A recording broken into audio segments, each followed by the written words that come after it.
Sir, Ashutosh Dubey की मृत्यु कैसे हुई, इसका जिम्मेदार कौन है? देखिए, आशुतोष दुबे का जो अभी तक पता चला है छात्रों के द्वारा और बहुत सारी जानकारियाँ जो सोर्स मिली हैं, उन सबको अगर देखा जाए तो आशुतोष दुबे यहीं पीछे जो छात्र संघ भवन है यहीं यूनियन पर आता है, पानी पीता है और अचानक उसके बाद वहीं गिर जाता है। छात्रों के द्वारा, जैसा कि मैं पहले भी बता चुका हूँ, उसे पहले जो है एम्बुलेंस की सुविधा उपलब्ध कराने के लिए DSW के पास जाते हैं, फ़ोन करते हैं, लेकिन वो तत्काल मना करते हैं कि एम्बुलेंस जो है वो अभी खाली नहीं है, वो गई है परीक्षा में। एम्बुलेंस यहाँ विधायक निधि से 2 एम्बुलेंस दिए गए थे।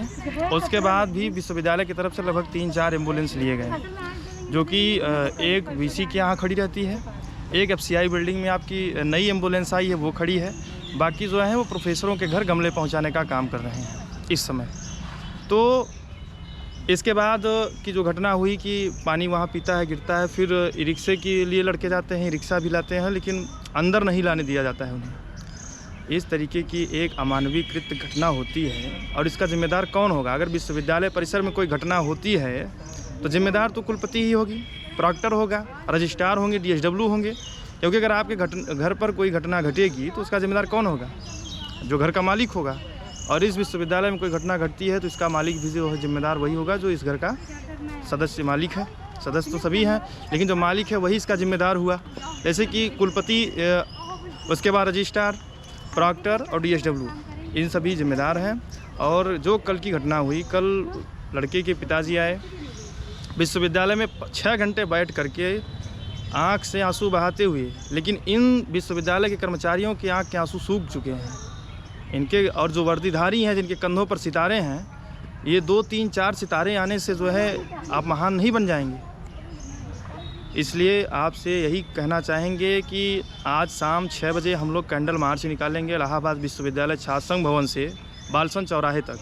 आप सभी उसमें उपस्थित होइए और अपने भाई को न्याय दिलाने में मदद कीजिए, क्योंकि जिस तरीके से इनकी तानाशाही चल रही है, 6 घंटे पिता बैठा रहा, लेकिन विश्वविद्यालय का कोई भी पदाधिकारी कर्मचारी उनसे मिलने तक नहीं आया, उनसे वार्ता तक करने नहीं आया। कितनी बेशर्मी की हद इन लोगों ने कर दिया है। उसके बाद कुछ लड़के जाते हैं लड़कों को लाने के लिए डिपार्टमेंट में, तो उस समय जो महिला प्रोफेसर थीं वो बच्चों के साथ अभद्रताएँ करती हैं, अपने कपड़े तक फाड़ देती हैं, और उसका जिम्मेदार इलाहाबाद विश्वविद्यालय के जो छात्र पढ़ रहे हैं, जो कि निरपराध हैं, उनके ऊपर थोप देती हैं। एक विश्वविद्यालय का जो छात्र है वो पढ़ने आया है, किसी के साथ बदतमीजी करने नहीं आया है। और इन महिला प्रोफेसरों का क्या है? इन्हें तो चाहिए प्रमोशन, इनकी चाहिए कि सैलरी बढ़ जाए, इसलिए इस हद तक गिर गई हैं कि छात्रों के ऊपर जो लांछन लगा रहे हैं, जो इनके ऊपर जिस तरीके की कार्रवाई करने की मांग कर रही हैं कि 48 घंटे में सबकी गिरफ्तारी होनी चाहिए। हमें तो लगता है कि इन्हें निष्कासित और निलंबित कर देना चाहिए। जिस तरीके का इन्होंने काम किया है छात्रों के ऊपर, जिस तरीके का, जिस धाराओं में संगीन धाराओं में इनके ऊपर मामले को मुकदमे से लेते हुए FIR दर्ज कराई है, इन सब के ऊपर तुरंत कार्रवाई होनी चाहिए। क्योंकि अभी तक जो जानकारी मिली है, वीडियो से भी अगर आप देखेंगे तो लड़के उनका हाथ देकर नहीं खींच रही हैं, बल्कि ये खुद उन्हें धक्का देकर बाहर निकाल रही हैं। आप वीडियो देखेंगे, फुटेज आपको मिलेंगे। और ऊपर से अभी कह रहे हैं कि जो यहाँ के CCTV कैमरे हैं उस पर देख कर निगरानी की जाएगी। जिस समय आशुतोष दुबे यहाँ पर गिरा हुआ था, वो तड़प कर मर रहा था, उस समय इनकी CCTV कैमरे कहाँ चले गए थे?